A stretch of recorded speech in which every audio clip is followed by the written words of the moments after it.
Baik,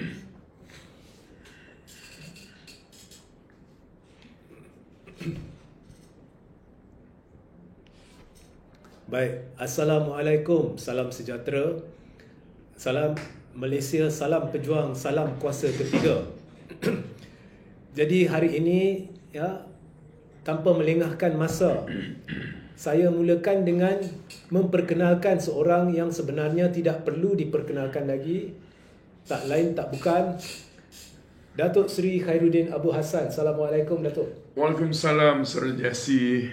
Apa khabar? Khabar baik. Terima kasih kerana bersama kami. Sepintas lalu, saudara-saudari, inilah wira negara dalam erti kata sebenar.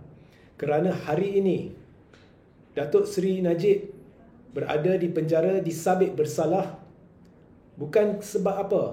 Sebab Datuk Seri Khairuddin ikhlas memperjuangkan nasib negara untuk elak berlaku kecurian dana. Datuk Seri telah pergi menjelajah ke beberapa negara di dunia, telah membuat laporan-laporan polis, FBI, bagi menegakkan kebenaran, bagi memastikan ada tindakan diambil berhubung skandal 1MDB. Dan tindak tanduk Datuk Seri inilah yang telah menjurus kepada kes 1MDB, perbicaraan 1MDB di Mahkamah Amerika Syarikat di New York. Dan ini telah menjurus kepada sabitan bersalah Roger Ng, dan sabitan bersalah Roger Ng juga telah membuktikan bahawa berlaku pengaliran dana sebanyak 4 bilion ringgit secara total ke dalam akaun Najib Razak dan Riza Aziz. Ini terbukti apabila FBI menampilkan bukti hitam putih kepada Mahkamah Amerika Syarikat. Datuk Seri, boleh tak cerita sedikit pengalaman dalam jelajah Datuk Seri ke luar negara untuk memperjuangkan isu 1MDB ini? Ya, terima kasih Saudara Jesse. Sebenarnya apa yang dilakukan oleh saya itu semata-mata satu tindakan di mana saya memikul tanggungjawab itu sebagai satu fardu kifayah, sebagai seorang warga negara Malaysia yang bertanggungjawab. Jadi saya terpaksa melakukan perkara tersebut. Kerana seperti mana yang diperkatakan oleh Saudara Jesse tadi, sekiranya kita hanya mengambil sikap berretorik, kita bercakap mengenai isu 1MDB dan sebagainya, tanpa membuat satu perancangan untuk mengambil tindakan untuk menyelesaikan isu 1MDB secara konkret, saya rasa ia tidak bermakna. Isu 1MDB ini bukanlah satu isu yang kita nak wawarkan semata-mata untuk nak score political mileage. Not at all. Kerana apa yang kita lakukan adalah untuk nak selamatkan dana kerajaan, nak selamatkan duit rakyat daripada disonglap dengan jumlah yang lebih besar. Sebab itulah pada waktu itu saya merupakan naib ketua UMNO bahagian Batu Kawan di Pulau Pinang, dan pada waktu itu saya terpaksa bangun, saya terpaksa berlawan dengan presiden parti saya, Datuk Seri Najib Tun Razak, di atas segala salah lakunya dalam kes skandal 1MDB. Jadi walaupun saya ini adalah seorang ahli ataupun pemimpin di peringkat akar umbi, saya tidak peduli apa orang nak cakap. Ramai daripada rakan-rakan dalam parti UMNO pada waktu itu memarahi saya. Tetapi saya memaklumkan kepada mereka bahawasanya saya tidak mahu berkompromi, saya tidak mahu bersubahat dengan segala bentuk salah laku. Kerana pertamanya, ianya bercanggah dengan ajaran agama Islam. Kita tak boleh bersekongkol dengan perkara-perkara yang tidak betul. Dan yang keduanya, ini prinsip saya. Apabila kita dipilih sebagai pemimpin, kita kena berani memikul tanggungjawab, memikul peranan ini sebagai satu fardu kifayah, dan kita harus bersikap amanah, dan kita harus menjadi pemimpin yang terbaik mungkin. Atas dasar kesedaran ini, sebab itulah Saudara Jesse, tidak mudah bagi saya untuk saya nak bangun, nak lawan dengan presiden parti saya sendiri pada waktu itu. Dan tentangan-tentangan daripada kawan-kawan dalam parti UMNO cukup hebat.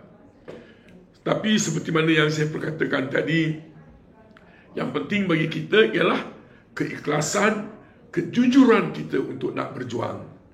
Jadi atas semangat kesedaran ini, demi untuk nak selamatkan dana kerajaan, demi untuk nak selamatkan duit rakyat daripada hilang dengan kadar yang lebih besar, kita terpaksa meletakkan satu noktah untuk menghentikan skandal kes 1MDB pada waktu itu yang melibatkan Presiden Parti saya Datuk Seri Najib Tun Razak, Jolo dan beberapa orang lagi dari kalangan kawan-kawan mereka. Sebab itulah saya tidak ada pilihan. Saya terpaksa terbang ke Singapura untuk membuat laporan kepada pihak penguatkuasa undang-undang di Singapura. Saya terbang ke Hong Kong untuk buat laporan kepada pihak polis dan Badan Pencegah Rasuah di Hong Kong. Saya terbang ke Perancis di Lyon, ibu pejabat Interpol, untuk buat laporan kepada pihak Interpol. Saya pergi ke pejabat peguam negara di Switzerland untuk membuat laporan mengenai kes salah laku 1MDB. Saya pergi ke Balai Polis di United Kingdom untuk buat laporan. Dan akhirnya saya terbang ke New York, ke ibu pejabat FBI di New York. Kenapa saya bertindak sedemikian rupa? Sebagai rakyat yang sah, sebagai rakyat yang bertanggungjawab, kita tidak boleh berpeluk tubuh melihat Presiden UMNO pada waktu itu, Jolo dan rakan-rakan mereka mencuri duit rakyat.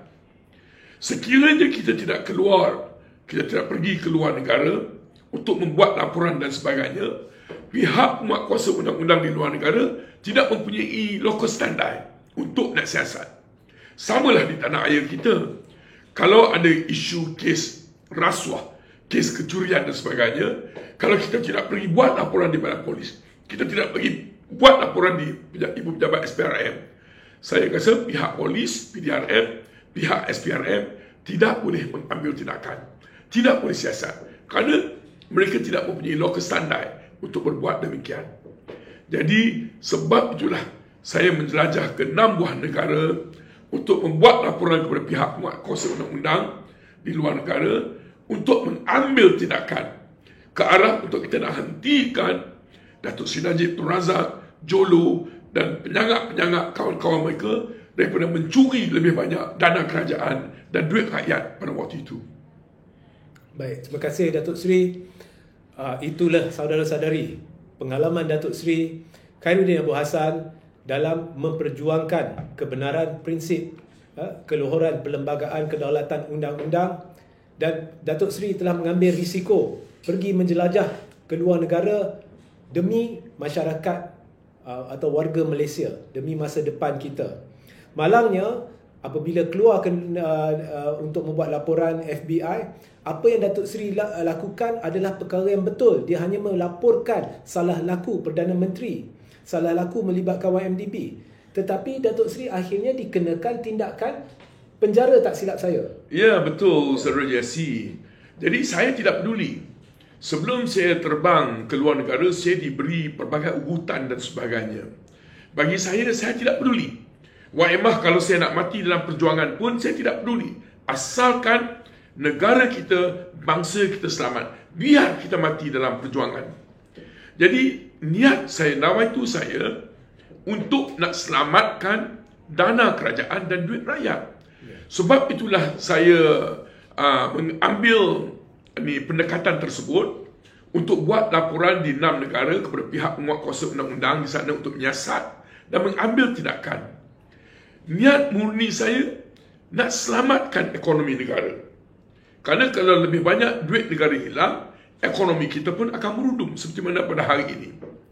Tetapi malangnya, walaupun saya mempunyai niat murni untuk nak selamatkan bangsa dan negara saya, bila saya pulang ke tanah air, Ketua Polis Negara, mantan Ketua Polis Negara pada waktu itu, iaitu Tan Sri Khalid Abu Bakar, membuat kenyataan, menyatakan bahawasanya saya cuba untuk sabotaj sistem perbankan dan juga ekonomi negara. Dan atas dasar ini, mereka tangkap saya dan mereka dakwa saya di bawah Akta SOSMA.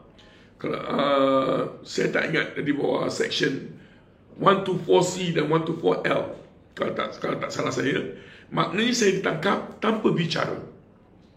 Saya dimasukkan ke dalam lokap di Ibu Pejabat IPD Dawangi selama lebih kurang 2 minggu. Dan saya dimasukkan ke penjara Sungai Buloh selama lebih kurang 2 bulan. Tetapi nasib saya baik. Kerana bila saya mengambil tindakan undang-undang untuk challenge tindakan kerajaan menangkap dan menahan saya secara tidak sah, akhirnya Mahkamah Persekutuan telah membebaskan saya pada waktu itu. Mahkamah Persekutuan menyatakan bahawasanya saya tidak bersalah. Jadi seperti mana yang Saudara Jesse katakan tadi, ini semua saya bersyukur kepada Allah SWT kerana ianya adalah sebahagian daripada pengalaman hidup saya. Apabila kita melalui pengalaman-pengalaman pahit dan manis seperti ini, ianya akan menguatkan jati diri kita. Bagi saya, itu merupakan satu semangat kepada saya untuk terus berjuang. Adakah Datuk Seri, sebelum kita sampai ke isu Titiwangsa, kita berada di sini untuk berbincang berhubung dengan keadaan di Titiwangsa dan wilayah persekutuan. Tetapi sebelum kita sampai ke sini, saya nak bertanya kepada wira kita ini. Apakah Datuk Seri merumuskan bahawa menerusi penangkapan Datuk Seri di bawah Akta Sosma, kononnya ingin sabotaj ekonomi negara? Dan seterusnya, apabila Mahkamah Persekutuan telah memutuskan bahawa Datuk Seri tidak bersalah, adakah Datuk Seri merumuskan, kalau saya merumuskan bahawa inilah kekejaman kerajaan pimpinan Barisan Nasional yang cuba mengaitkan mereka yang memperjuangkan sebenar-benarnya memperjuangkan nasib bangsa dan negara, dan apa yang kita ada hari ini iaitu kepimpinan Zahid Hamidi adalah kesinambungan daripada pentadbiran terdahulu. Adakah Datuk Seri bersetuju? Oh, saya amat bersetuju dengan pandangan Saudara Jesse. Sebenarnya keseluruhan rakyat di tanah air kita harus mengharamkan kita memberi walaupun satu undi kepada parti UMNO. Pemimpin-pemimpin UMNO, mereka bukan berjuang untuk rakyat. Mereka bukan nak berjuang untuk bangsa dan negara. Mereka hanya nak berjuang untuk pangkat, poket dan perut mereka. Mereka telah menjadi pemimpin-pemimpin yang rakus kuasa. Mereka berjuang semata-mata untuk nak dapatkan kuasa. Apabila mereka dapatkan kuasa, mereka akan salah gunakan kuasa demi untuk kepentingan agenda peribadi mereka. Inilah dia wadah perjuangan pemimpin-pemimpin UMNO. Dan pada waktu itu, kerajaan kleptokrasi, dia orang salah guna kuasa dari segenap segi. Kerana semata-mata untuk nak melindungi segala salah laku yang dilakukan oleh Perdana Menteri, oleh Presiden UMNO pada waktu tersebut. Sebab itulah, macam saya katakan tadi, bila sebagai seorang Islam, bila kita mempunyai bukti akan segala bentuk salah laku tersebut, ianya menjadi satu perkara yang wajib kepada kita untuk bangun, untuk kita buat teguran. Apabila teguran kita tidak didengar, kita wajib bertindak. Wajib bertindak dengan lawan itu untuk nak selamatkan negara kita, bangsa kita dan agama kita. Sebab itulah pada waktu itu, apa saja yang mereka lakukan terhadap saya, mereka ugut saya, mereka suppress saya dan sebagainya, mereka lelong rumah saya, lelong saya punya properties, mereka musnahkan syarikat-syarikat saya dan sebagainya, masukkan saya ke dalam lock-up dan jail, saya tidak peduli. Yang penting bagi saya, kalau kita dididik oleh Tun Dr. Mahathir Mohamad, yang penting bagi kita adalah perjuangan untuk nak menegakkan kebenaran secara jujur dan ikhlas. Baik Datuk Seri, kita sekarang sampai kepada babak yang ditunggu-tunggu, iaitu wilayah persekutuan. Jadi Datuk Seri, saya melihat wilayah persekutuan ini, apa yang diwar-warkan oleh pembangkang, bila kita cerita pembangkang, sebenarnya kita pun lebih kurang pembangkang. Tetapi maksud saya seperti Pakatan Harapan contohnya. Apa yang diwar-warkan kononnya PH nak menang besar dan sebagainya. Apabila saya pergi ke Langkawi, saya lihat sebaliknya. Ya, apa yang diwar-warkan di media sosial, apa yang diwar-warkan malah di media arus perdana sekalipun, ataupun saluran-saluran, ya, orang kata penyelidik, ya, ramalan dan sebagainya, semuanya memberi gambaran yang songsang berbanding apa yang saya lihat contohnya di Langkawi. Kononnya kalau kita lihat ramalan-ramalan yang dibuat ni, Tun mungkin kalah. Pergi ke Langkawi, tanya 10 orang secara rawak, 10 kata mereka tidak akan pinggirkan Tun. Jadi bagaimana situasinya di wilayah persekutuan dan apa orang kata Titiwangsa? Sebab di Titiwangsa, Datuk Seri berdepan dengan salah seorang calon yang juga dikenali sebagai heavyweight Pakatan Harapan, iaitu Khalid Samad. Silakan. Ya, terima kasih Saudara Jesse. Sebenarnya ini adalah satu perkara yang amat melucukan. Inilah dia sifat-sifat badut yang ada kepada pemimpin-pemimpin UMNO. Sebab itulah Tun Dr. Mahathir Mohamad, Datuk Seri Tharman Mukris, rakan-rakan saya, diri saya, kami terpaksa tinggalkan parti UMNO. Kerana parti UMNO sudah rosak daripada atas sampai ke bawah.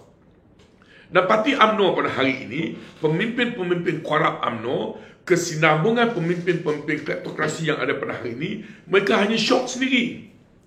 Kalau Saudara Jesse ingat pada PRU yang ke-14 pada tahun 2018, Presiden UMNO pada waktu itu, Datuk Seri Najib, mengatakan bahawasanya mereka boleh menang besar dengan kadar 2/3 dalam Dewan Rakyat.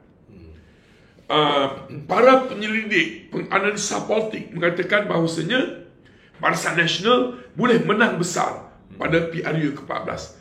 Akhirnya apa jadi? Sebab itulah Saudara Jesse, ramalan-ramalan yang dibuat oleh pemimpin-pemimpin UMNO ini semua tidak boleh pakai. Analisa-analisa politik yang dilakukan oleh penganalisa-penganalisa politik upahan tidak boleh pakai. Kerana mereka berteraskan kepada analisa yang berteraskan kepada teori. Mereka tidak berada di lapangan. Saya, Saudara Jesse, saya dilantik sebagai Ketua Pejuang Wilayah Persekutuan hampir 2 tahun. Saya bergerak di lapangan sudah hampir 2 tahun. Saya amat memahami sentimen warga wilayah persekutuan. Saya tahu, dan hari ini saya berani katakan bahawasanya di kursi-kursi yang bakal dipertandingkan di kawasan-kawasan bandar ataupun urban seat, sukar bagi UMNO untuk nak buat comeback. Sukar untuk UMNO nak memenangi kursi-kursi di kawasan-kawasan bandar. Wak Embah, berapa puluh juta mereka belanja sekalipun, duit rakyat akan ambil, undi tidak akan diberikan. Ini terbukti. Di Parlimen Titiwangsa, kalau kita lihat dari segi kemeriahan, memasang poster, banting dan sebagainya, billboard dan sebagainya, sudah berlaku sejak 2 penggal yang lepas. Tetapi apa terjadi kepada calon di Titiwangsa pada waktu itu? Apa terjadi kepada Datuk Seri Johari Kani? Walaupun kita tengok billboardnya begitu banyak, posternya, benderanya penuh di seluruh Titiwangsa, jangan lupa bahawasanya Datuk Seri Johari Kani sudah tewas 2 kali.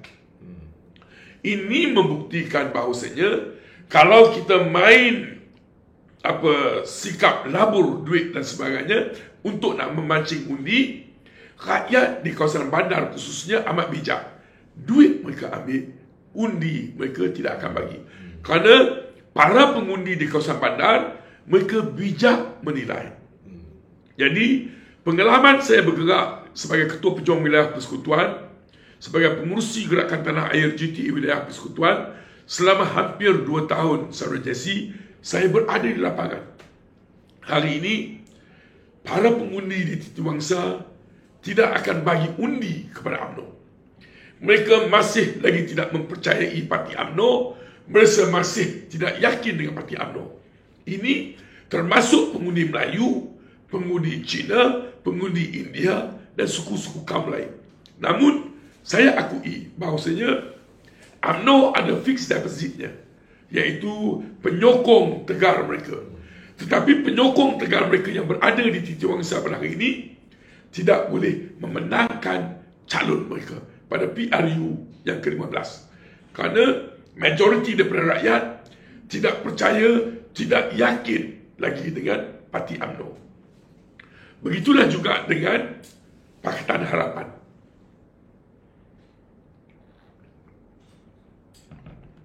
Reputasi Anwar Ibrahim pada hari ini has gone to the drain. Reputasi Anwar Ibrahim telah mengalir ke dalam longkang. Reputasi Pakatan Harapan hancur. Kenapa? Inilah yang saya membuat teguran. Saya kata, tidak masuk akal bagi pemimpin-pemimpin Pakatan Harapan yang diterajui oleh Anwar Ibrahim nak memeterai confidence and supply agreement dengan kerajaan yang ditunjang oleh UMNO. Mana mungkin, Saudara Jesse, PRU yang ke-14 pada tahun 2018, kita lawan dengan UMNO, kita lawan dengan puak kleptokrat daripada tahun 2014 sampai 2018 hingga mereka tumbang. Kita lawan mereka habis-habisan. Tapi pada hari ini, apabila kerajaan ditunjang oleh UMNO balik kembali memerintah negara, mana mungkin pemimpin-pemimpin Pakatan Harapan menggadaikan maruah dan prinsip mereka, sanggup memeterai confidence and supply agreement dengan kerajaan yang ditunjang oleh UMNO, dan orang yang bertanggungjawab menguatkan kedudukan UMNO pada hari ini adalah pemimpin-pemimpin Pakatan Harapan. Bila mereka sign confidence and supply agreement dengan kerajaan yang ditunjang oleh UMNO, ini membawa arti mereka lah yang memberi tali hayat baru kepada UMNO untuk terus survive. Ini kesilapan pemimpin-pemimpin Pakatan Harapan.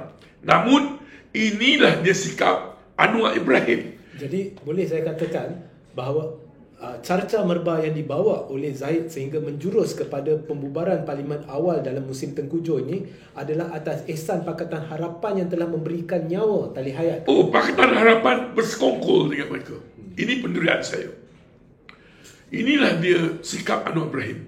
Anwar Ibrahim tidak pernah berjuang untuk bangsa dan negara dan agama, tetapi perjuangan Anwar Ibrahim semata-mata untuk nak memertabatkan diri dia untuk nak jadi Perdana Menteri. Anwar Ibrahim sanggup lakukan apa saja asalkan dia boleh jadi Perdana Menteri.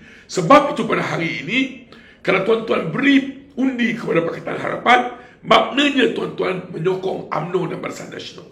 Kerana Anwar Ibrahim sedang berhubung dengan Zahid Hamidi, dan saya amat yakin mereka mempunyai satu perancangan untuk bekerjasama ke arah nak tubuh kerajaan secara bersama selepas PRU yang ke-15. Jangan percaya dengan Anwar Ibrahim, jangan percaya dengan penyanggap Zahid Hamidi. Dan satu perkara lagi, kita tidak boleh beri sebarang undi kepada Perikatan Nasional. Orang yang bertanggungjawab mengkhianati mandat rakyat pada PRU yang ke-14 pada tahun 2018 adalah Mahyudin Yassin. Mahyudin Yassin dan pemimpin-pemimpin PN menganjurkan langkah Sheraton menjatuhkan kerajaan Pakatan Harapan. Akhirnya mereka ambil alih kerajaan melalui pintu belakang, dan akhirnya, Saudara Jesse, orang yang bertanggungjawab untuk menyerahkan semula kuasa kepada UMNO adalah Mahyudin Yassin dan pemimpin-pemimpin Perikatan Nasional.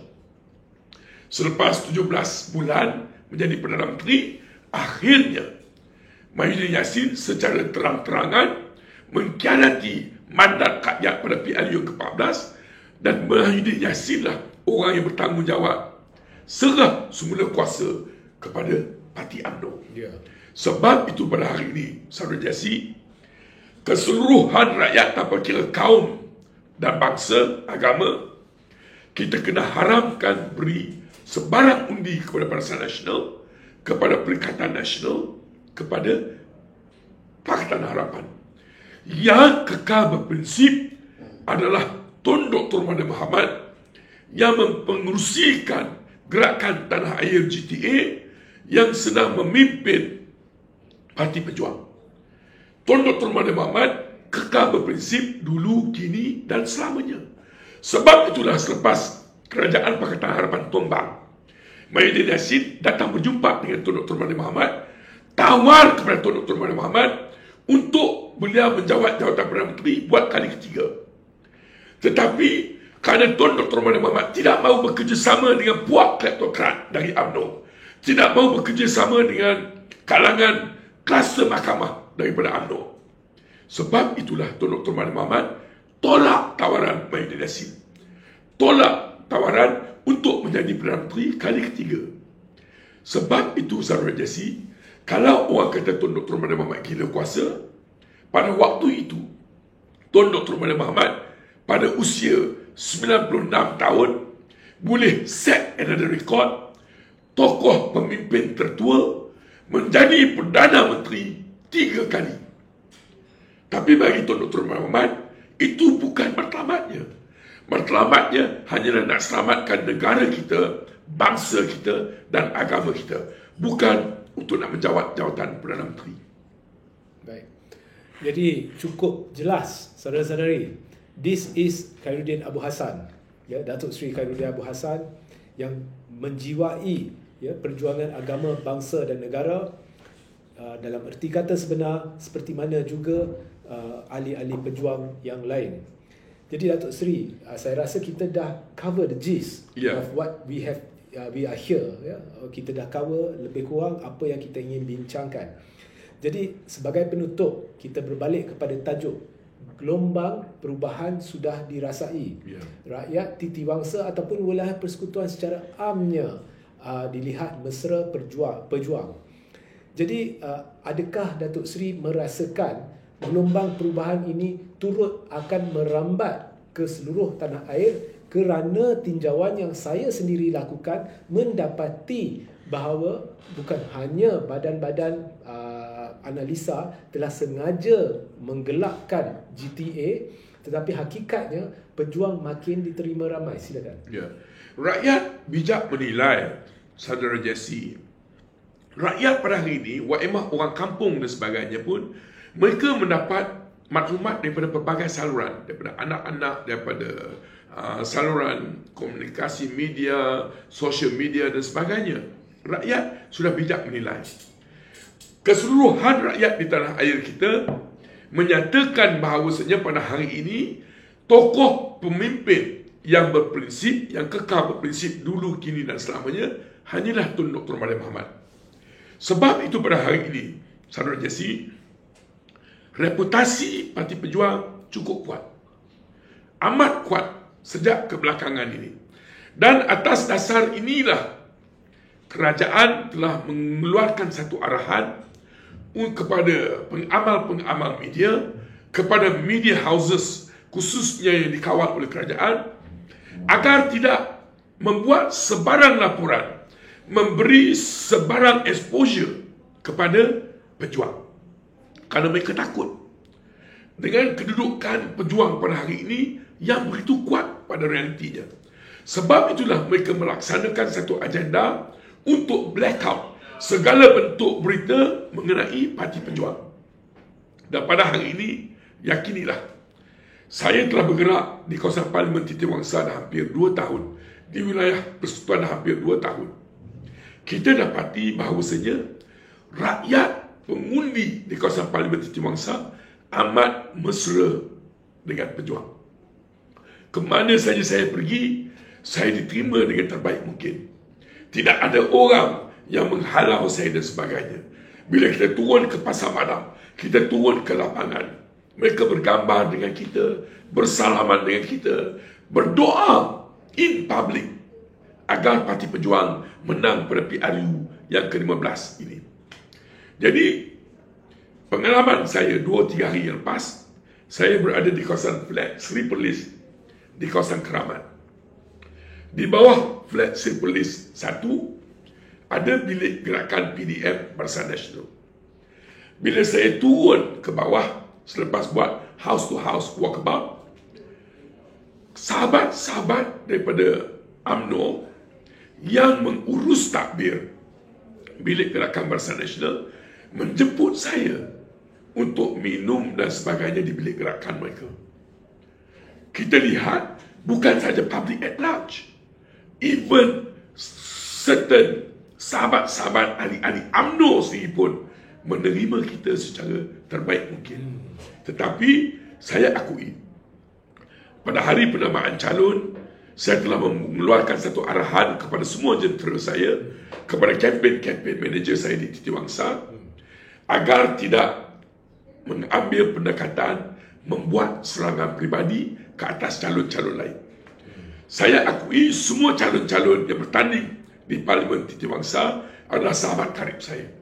Datuk Seri Johari Ghani adalah sahabat saya, Saudara Khalid Samad adalah sahabat saya, Dr. Rosni pun seorang personality yang cukup baik. Di Titiwangsa, kita nak bertanding atas dasar persahabatan, kita nak bertanding atas dasar kekeluargaan, kita nak bertanding secara profesional. Hak mengundi adalah hak rakyat. Dan saya tidak takut. Saya bersikap open, saya tidak takut kerana rakyat tahu apa yang telah saya lakukan selama 2 tahun di kawasan Parlimen Titiwangsa dan di seluruh wilayah persekutuan. Jadi, saya tidak perlu takut kepada bayang-bayang sendiri. Sebab itu, Saudara Jesse, saya perkenalkan diri saya umumkan saya adalah calon underdog di kawasan P119 Parlimen Titiwangsa. Walaupun saya adalah seorang calon underdog, saya amat yakin pada 19 hari bulan November ini, dengan izin Allah Subhanahu Wa Taala, apabila pusat mengundi ditutup, apabila pengiraan undi dijalankan dan selesai, saya amat yakin saya akan memenangi kerusi P119 Titiwangsa, insya-Allah, dengan izin Allah Subhanahu Wa Taala. Baik, Datuk Seri, saya rasa kita sudah sampai ke penghujung siaran. That was a very good session. Thank you. Saya rasa kita semua sudah kenali sekarang apakah misi matlamat perjuangan Datuk Seri Khairuddin Abdul Hassan. Ya, if I may interject, Saudara Jesse, yang untuk di kenyataan yang terakhir, saya berikrar kepada penduduk-penduduk pengundi di Parlimen Titiwangsa dan seluruh warga wilayah persekutuan. Pada 19 Februari, sekiranya saya dipilih sebagai wakil rakyat, parti kami menang, saya berikrar dalam masa satu penggal, kita akan selesaikan isu tanah kampung baru. Kita akan selesaikan isu pengambilan tanah secara tidak sah di kampung Sungai Baru. Saya akan selesaikan isu pembinaan pasar cakit yang berpuluh-puluh tahun tidak selesai. Saya berikrar untuk selesaikan isu permit penjaja di wilayah persekutuan, tempat-tempat mereka untuk menjaja di wilayah persekutuan. Kita nak selesaikan isu peparitan, isu banjir kilat, isu masalah parking di kawasan PPR dan PPRT di seluruh wilayah persekutuan. Kita nak selesaikan isu masalah jubana di kawasan-kawasan PPR, PPRT di wilayah persekutuan. Kita nak jaminkan, kita nak bimbing anak-anak muda kita agar mereka mendapat pendidikan terbaik mungkin, khususnya di kalangan anak-anak B40 di wilayah persekutuan. Dan yang paling penting, walaupun Parti Pejuang, kami pemimpin Melayu, parti berteraskan kepada keahlian Melayu secara 100%, gabungan dengan parti-parti Melayu di bawah gerakan Tanah Air GTA, kami adalah pemimpin-pemimpin Melayu yang menghormati perlembagaan, yang akan menjaga hak bangsa asing secara bermati-matian. Kita nak memperkasakan balik kedudukan Melayu, kita nak memperbetulkan balik orang Melayu. Di masa yang sama, kita nak menjaga hak orang Cina, orang India, suku-suku kaum di negara kita. Kerana kami adalah pemimpin Melayu yang menyayangi semua bangsa di negara kita. Terbukti, kita bukan cakap kosong, terbukti. Tuan Dr. Mahathir Mohamad pimpin negara 22 tahun dulu. Inilah dia sikap Tuan Dr. Mahathir Mohamad, amat terbuka, amat adil kepada semua kaum di negara kita. Kerana itu prinsip Tuan Dr. Mahathir Mohamad. Khususnya prinsip beliau mentadbir negara secara bersih, cekap, amanah dan di samping menyayangi semua bangsa, semua kaum di negara kita. Baik, terima kasih Datuk Seri. Sama-sama. Dan saudara-saudari, pastikan anda bersama kita. Saya tidak tahu, ya, mungkin akan terlibat, ya, saya akan terlibat atau kita akan terlibat atau pejuang wilayah akan terlibat mungkin, ya, dengan satu ceramah di malam ini. Jadi saya tidak tahu, tetapi tunggukan, lihatlah sekiranya kita ada live berhubung dengan ceramah tersebut. Jadi Datuk Seri, terima kasih Saudara Jesse. Saya terpaksa bergegas ke Bernama untuk interview dengan Radio Bernama. Dan terima kasih kepada semua viewers, semua penonton dan sebagainya. Selamat mengundi, jaga diri baik-baik and take care. okay, Assalamualaikum. Waalaikumsalam kepada